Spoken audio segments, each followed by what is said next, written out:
गुरु प्यारे सात संगत जी, बड़े प्यार सत्कार से कहना जी, धन निरंकार जी। सात संगत जी दासी आप सभी के बीच एक विचार लेकर आई है, आशा है प्रवान करेंगे। सात संगत जी प्यार से कहना धन निरंकार जी। सात संगत जी बहुत समय पहले की बात है, एक छोटा सा गांव था जहां सात संगत जिंदगी बड़े शहरों जैसे तेज नहीं थी सात संगत, लेकिन मुश्किलें कम भी नहीं थी। उसी गांव के एक कोने में मिट्टी और खपरेल से बना एक छोटा सा घर था सात संगत। उसी में 15 साल का मुन्ना अपने माता पिता के साथ रहता था। पर छोटा था लेकिन परेशानियां बड़ी थी। मुन्ना के पिता पिछले 2 साल से बीमार थे। शरीर में ताकत नहीं बची थी सात संगत। हाथ पैर कांपते रहते थे। कई बार बिस्तर से उठना भी उनके लिए मुश्किल हो जाता। सात संगत जी बीमारी ऐसी थी कि सात संगत जी काम पर जाना अब उनके बस की बात नहीं थी। इलाज चलता रहा लेकिन पैसे की कमी ने सब कुछ और मुश्किल बना दिया सात संगत। मुन्ना की माँ घर घर जाकर काम करती थी। कभी किसी के यहाँ झाड़ू पोछा, कभी बर्तन तो कभी कपड़े। सुबह जल्दी निकलती और शाम ढलने के बाद लौटती। उसकी मेहनत घर चलाने के लिए काफी नहीं थी, लेकिन फिर भी वो हार नहीं मानती थी सात संगत। मुन्ना ये सब हर रोज देखता था। वो अपनी माँ के थके हुए चेहरे को देखता, अपने पिता के लाचार आंखों को देखता और सात संगत मन ही मन खुद को मजबूत बनाने की कोशिश करता। पिता की बीमारी की वजह से मुन्ना की पढ़ाई बीच में ही छूट गई थी। स्कूल छोड़ना उसके लिए आसान नहीं था। किताबें, कॉपियाँ और वो सपने जो कभी उसने पढ़ाई के साथ देखे थे सात संगत, सब पीछे छूट गए। अब घर की पूरी जिम्मेदारी मुन्ना के कंधों पर आ गई थी। वो जानता था कि अब रोने से कुछ नहीं होगा सात संगत, कुछ करना पड़ेगा। गांव में एक छोटा सा अनजान का सात संगत अनाज का गोदाम पड़ा था। वहीं गांव के किसान अपना अनाज लाकर बेचते थे। गोदाम बड़ा नहीं था, लेकिन गांव के लिए वो एक जरूरी जगह थी सात संगत। मुन्ना कई बार उस गोदाम के बाहर से गुजरा था। वो देखता था कि सात संगत कि कैसे लोग वहां काम करते हैं, कैसे बोरियां उठाते हैं, कैसे हिसाब किताब होता है। एक दिन मुन्ना ने मन बना लिया। उस दिन वो सुबह सुबह तैयार हुआ, पुराने कपड़े पहने, पैरों में चप्पल डाली और दिल में डर लेकर गोदाम की ओर चल पड़ा सात संगत। उसका दिल जोर जोर से धड़क रहा था। वो नहीं जानता था कि मालिक उसे काम देगा या नहीं। गोदाम पहुंचकर उसने मालिक को देखा। मालिक गांव का ही आदमी था सात संगत, उम्र में बड़ा, शांत स्वभाव का। मुन्ना ने हाथ जोड़कर सात संगत जी धीमी आवाज में बोला, मालिक मुझे काम चाहिए। मालिक ने उसे ऊपर से नीचे तक देखा। मुन्ना ने अपने घर की हालत बताई, पिता की बीमारी बताई, माँ की मेहनत बताई। उसकी आवाज कहीं कहीं कांप गई सात संगत, लेकिन सात संगत उसने खुद को संभाले रखा। मालिक कुछ देर चुपचाप सुनता रहा, फिर बोला, कम मुश्किल है सात संगत, मेहनत बहुत है। मुन्ना ने बिना सोचे कहा, मैं मेहनत कर लूँगा मालिक, बस काम दे दीजिए। मालिक ने एक बार फिर सात संगत मुन्ना को देखा। उसे मुन्ने की आंखों में झूठ नहीं दिखा। डर था, मजबूरी थी, लेकिन ईमानदारी भी थी सात संगत। तरस खाकर मालिक ने कहा, ठीक है, कल से आ जाना। उस दिन मुन्ना के लिए वो शब्द किसी वरदान से कम नहीं थे सात संगत। यहीं से मुन्ना की जिंदगी का एक नया अध्याय शुरू हुआ सात संगत। अगले दिन से मुन्ना गोदाम आने लगा। काम आसान नहीं था। भारी बोरियां, धूल, पसीना और लगातार मेहनत सात संगत। लेकिन सात संगत जी मुन्ना ने कभी शिकायत नहीं की सात संगत। वो रोज सबसे पहले आता, गोदाम की सफाई करता, अनाज की बोरियां जमाता, किसानों की मदद करता सात संगत। शाम को जब सब लोग घर जाने की तैयारी करते, मुन्ना तब भी काम पूरा होने तक रुका रहता सत्संगत। वो सबसे आखिर में गोदाम से निकलता। मालिक और मुनीम दोनों उसकी मेहनत देखते थे।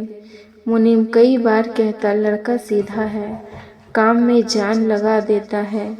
मालिक भी सत्संगत मन ही मन मुन्ना से खुश था। मुन्ना ने कभी देर नहीं की, कभी चोरी नहीं की, कभी बहाना नहीं बनाया सत्संगत। धीरे धीरे गोदाम में उसकी पहचान बन गई सत्संगत। सत्संगत लोग कहने लगे, मुन्ना मेहनती है, मुन्ना ईमानदार है। लेकिन मन के सत्संगत जी सुकून था। वो काम कर रहा था, लेकिन उसकी आंखों में अब भी चिंता थी। पिता की बीमारी, इलाज का खर्च और भविष्य की अनिश्चितता सत्संगत, ये सब उसे हर रात सोने में नहीं देते थे।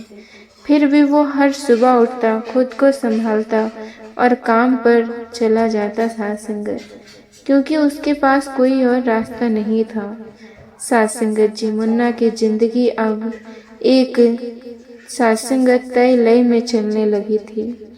सुबह अंधेरा रहते ही उठना, माँ से जल्दी से बात करना, पिता की दवाई देखकर घर से निकल जाना और सीधे गोदाम पहुंच जाना सत्संगत। यही उसकी रोजमर्रा की जिंदगी बन गई सत्संगत। सत्संगत गोदाम में काम करते हुए मुन्ना को अब 2 साल हो चुके थे। इन 2 सालों में उसने बहुत कुछ सीखा था। किसान कैसे अनाज लाते हैं, बोरियां का हिसाब कैसे रखा जाता है, गोदाम में व्यवस्था कैसे चलती है, ये सब अब उसे अच्छे से समझ में आने लगा था। सत्संगत, मुन्ना सिर्फ मेहनती नहीं था, वो सत्संगत जिम्मेदार भी बन चुका था। कई बार जब मालिक नहीं होता तो मुन्ना पर भरोसा करके काम उसे सौंप देता था। मुन्ना हर काम पूरी ईमानदारी से करता सत्संगत। उसकी गोदाम में मुन्ना का बचपन का दोस्त हरी भी काम करता था। दोनों एक ही गांव में पले बड़े थे। बचपन में साथ खेलते थे, साथ स्कूल जाते थे और अब साथ काम कर रहे थे सत्संगत। हरी को गोदाम में आए हुए कुछ ही महीने हुए सत्संगत। काम नया था, अनुभव कम था। मुन्ना उससे सीनियर था और गोदाम के काम को अच्छे से जानता था। मुन्ना हरी की मदद करता, उसे सिखाता कि बोरियां कैसे भरनी है, अनाज कैसे संभालना है और गलती होने पर कैसे सुधार करना है। सत्संगत हरी मुन्ना की बात मानता था, क्योंकि उसे पता था कि मुन्ना गलत सलाह नहीं देगा। दोपहर के समय जब काम थोड़ी देर के लिए रुकता, दोनों साथ बैठकर खाना खाते। अक्सर गोदाम के एक कोने में अनाज की बोरियों के पास दोनों अपनी अपनी रोटियां निकालते और चुपचाप खाने लगते सत्संगत। कई बार वे पुराने दिनों की बातें करते सत्संगत, कभी बचपन की शरारतें याद करते, कभी स्कूल की बातें। लेकिन ज़्यादातर समय मुन्ना चुप रहता। मुन्ना के भीतर बहुत कुछ चल रहा था, लेकिन वो किसी से कहता नहीं था सत्संगत। दिन में काम में खुद को व्यस्त रखता, लेकिन रात को जब सब सो जाते सत्संगत, तब वो अकेला बैठकर सोचता रहता। वो सोचता था कि कब तक वो इसी गोदाम में काम करता रहेगा। उसके पिता की बीमारी ठीक होने का नाम नहीं ले रही थी। इलाज के लिए पैसे चाहिए थे और गांव में इलाज सीमित था सत्संगत। मुन्ना जानता था कि अगर पिता का सही इलाज कराना है तो उन्हें शहर ले जाना पड़ेगा। शहर में इलाज महंगा है और उनके लिए पैसे चाहिए।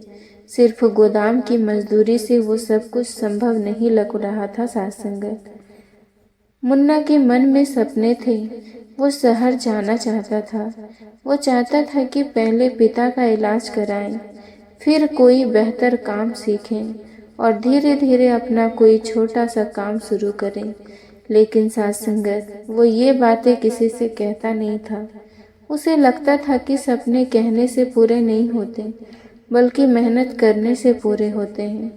इसीलिए सत्संगत, वो चुपचाप अपने मन की बातें अपने तक ही रखता था। एक दिन की बात है, मुन्ना उस दिन कुछ ज़्यादा ही उदास था। काम तो कर रहा था, लेकिन मन कहीं और था। दोपहर का समय हुआ, काम रुका। मुन्ना और हरी दोनों बैठकर खाना खाने लगे। हरी ने देखा कि मुन्ना आज कुछ ज्यादा ही खामोश था। वो बोला, क्या हुआ भाई, आज कुछ परेशान लग रहा है। मुन्ना ने बात टालने की कोशिश की। उसने कहा, कुछ नहीं, बस थोड़ा थक गया हूँ। हरी ने फिर पूछा, सच बता, कुछ बात है तो बता दे, दोस्त नहीं हो क्या? मुन्ना कुछ देर चुप रहा। वो जानता था कि हरी उसका दोस्त है, लेकिन फिर भी वो हिचक रहा था। हरी ने कहा, तू मुझ पर भरोसा नहीं करता क्या? अगर कुछ है तो बता। मुन्ना ने गहरी सांस ली और कहा, ऐसी बात नहीं है, बस मन थोड़ा भारी है। हरी ने जोर देकर पूछा, तो फिर वजह क्या है? सत्संगत। मुन्ना ने कहा, यार, मैंने पिछले 2 साल में एक भी छुट्टी नहीं ली। मन कर रहा है कि 2 दिन की छुट्टी ले लूं, थोड़ा आराम कर लूं। हरी ने हैरानी से कहा, बस इसी बात को लेकर उदास है? छुट्टी ले ले, इसमें क्या बड़ी बात है? सत्संगत। मुन्ना ने सिर हिलाया और कहा, नहीं, बात सिर्फ छुट्टी की नहीं है। हरी ने कहा, तो फिर क्या बात है? इस पर मुन्ना कुछ देर तक चुप रहा। उसने चारों तरफ देखा। गोदाम में बाकी लोग अपने खाने में लगे थे। सत्संगत। मुन्ना ने धीरे से कहा, हरी, कभी कभी सोचता हूँ कि क्या पूरी जिंदगी यही गोदाम में काम करते हुए निकल जाएगी। हरी ने उसकी तरफ देखा। मुन्ना ने आगे कहा, मैं चाहता हूँ कि पिता का इलाज अच्छे से करवा सकूं। शहर में इलाज करवाना है और फिर मैं भी कुछ अपना करना चाहता हूँ। हमेशा मजदूरी में जिंदगी नहीं कटेगी। सत्संगत। हरी ने बिना ज्यादा सोचे कहा, अच्छी बात है भाई, जो मन में है वो करना चाहिए। मुझे खुशी होगी अगर तू आगे बढ़े। सत्संगत जी। मुन्ना को लगा कि शायद उसने सही इंसान को बात की है। लंच का समय खत्म हो गया और दोनों अपने अपने काम में लग गए। सत्संगत जी। प्यार से कहना, धन निरंकार जी। सत्संगत जी, आप जी को ये विचार पसंद आया हो तो चैनल को सब्सक्राइब जरूर कीजिएगा। सत्संगत जी। प्यार से कहना, धन निरंकार जी।